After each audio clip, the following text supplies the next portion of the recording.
Even our great chicken coop can be improved upon. This week on Barely Homesteading, chicken improvements.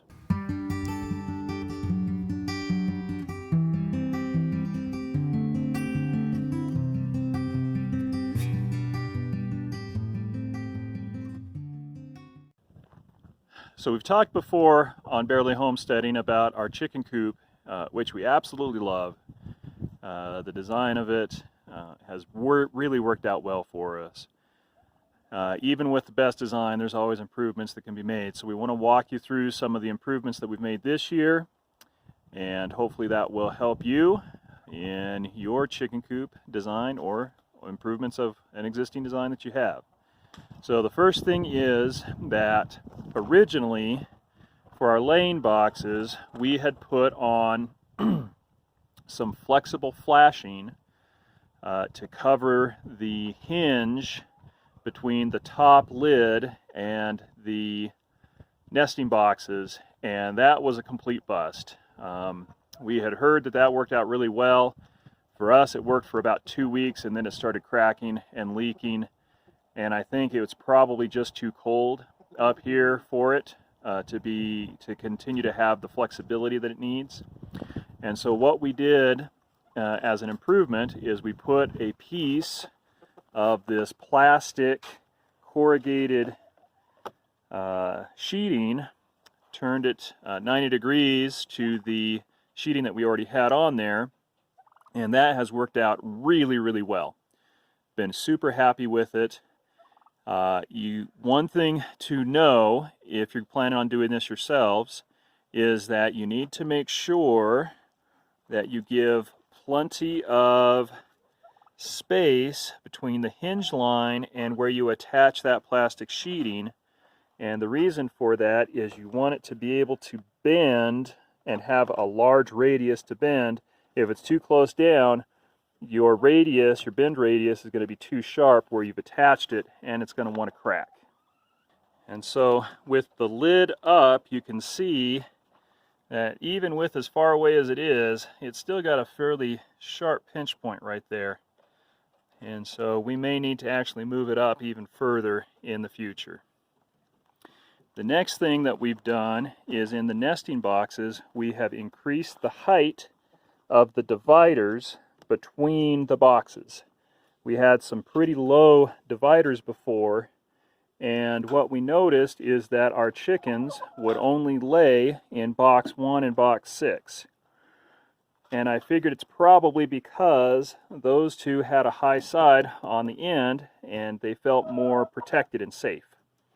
Since we have increased the height of some of these dividers, we have begun seeing eggs being laid in the other boxes.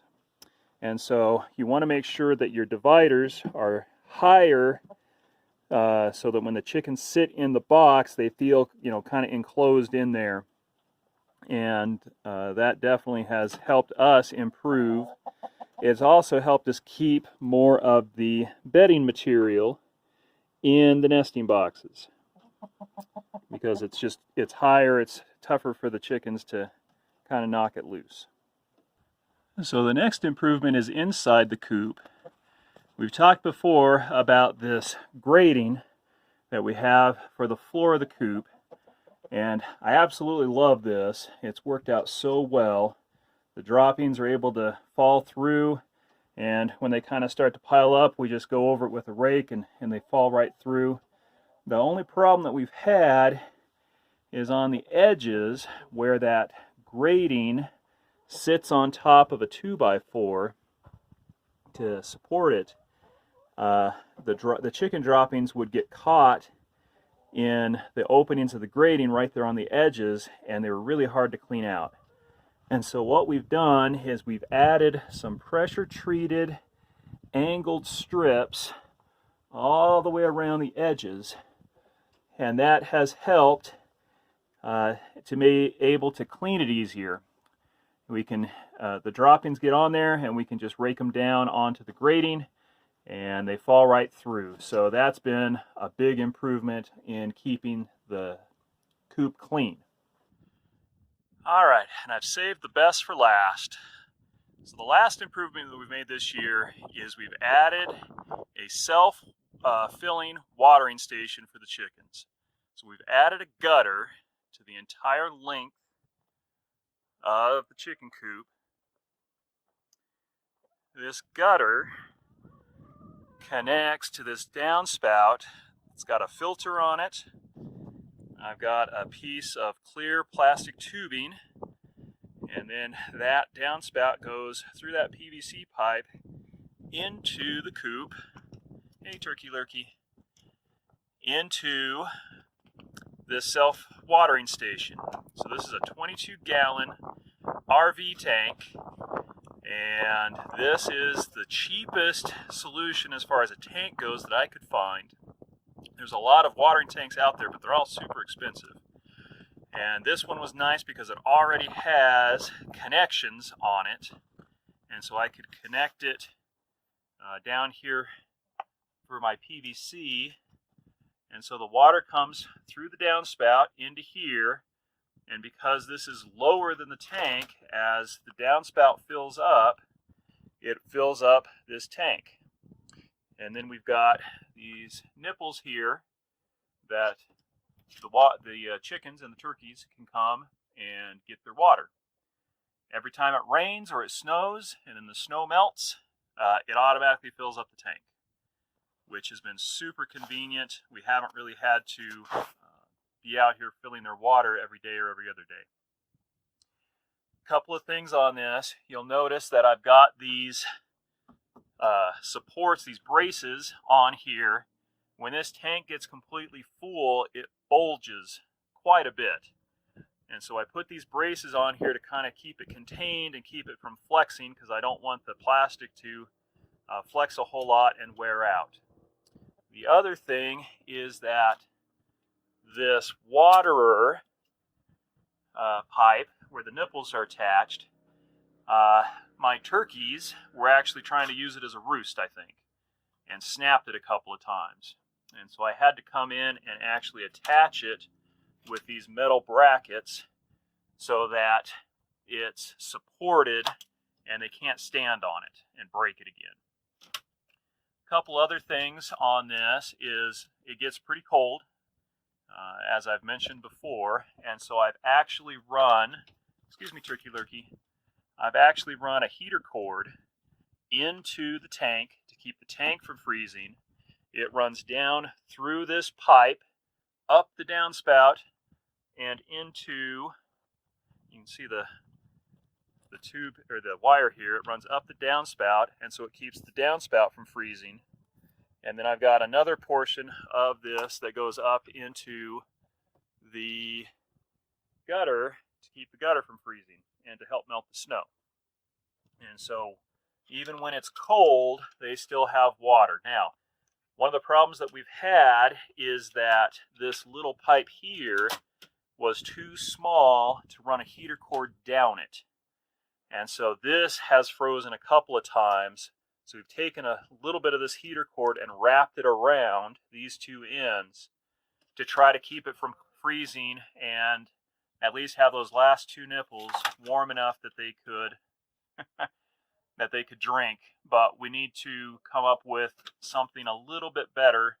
Either take more of that heater cord and wrap it further down, because this winter it is going to get really cold, and going to have a solution to that freezing up, because we definitely don't want it cracking and breaking and draining that tank.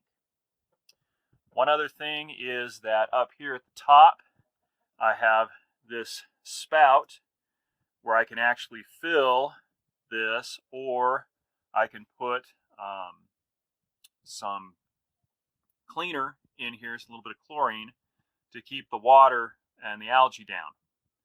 I can also put it in through this connector right here, or that hole right there where the heater line is going through.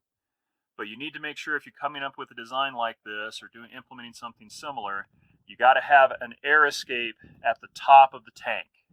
If you don't, the water, as it tries to come in here, just compresses the air, and then it doesn't fill up. So you got to have an air escape at the top. The other nice thing about this design is this clear plastic tube right here, because I can actually see how much water is in the tank without actually coming and opening the coop up. In addition, I've got a drain valve down here so that if I ever have to take it apart, which I've had to a couple of times to fix some things and to just adjust the design slightly, you can open that up and drain the tank. It's also been very helpful that for our chicks over here, they've got their separate waterer, and so I can take their waterer and just fill it up right here on that drain valve and not have to take it all the way over to the hose. So again, been very, very happy with this addition to our chicken coop, and the chickens have been happy with it too.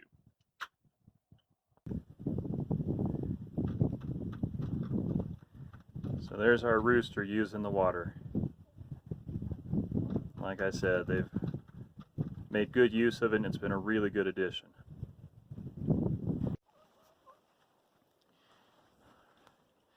So our chickens are actually molting right now, so some of them look a little scraggly.